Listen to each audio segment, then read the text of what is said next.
मुझसे कुछ सवाल किया गया, पवन जी ये है वो है, ऐसे है वैसे है, दिस है दैट है।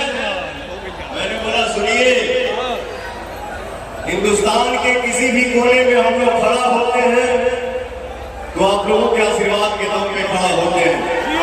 कभी कुछ भी बोलते हैं तो आप सबके आशीर्वाद के दम पे बोलते हैं, और कहीं भी खड़ा रहेंगे तो बोलेंगे। तो अभी अभी स्टेज शो के माध्यम से हमारे पावर स्टार पवन सिंह ने भाई साहब अपने टीम को ऐसा रेला है ना कि उनका खेल ख़त्म होने वाला ही है, क्योंकि इनकी टीम के मेंबर जितने भी थे जिनको इन्होंने बनाया था, फर्श से उठा के अर्श पे बैठाया था, वो लोग धोखा दे के अक्षरा सिंह के टीम में पहुंच गए हैं। और यही बात लेकर पावर स्टार पवन सिंह अभी भाई साहब बस्ती में एक ऐसा स्टेज शो कर रहे हैं, उसी के माध्यम से इनको इतना रेले। वीडियो को पूरा देखिए, मज़ा आएगा।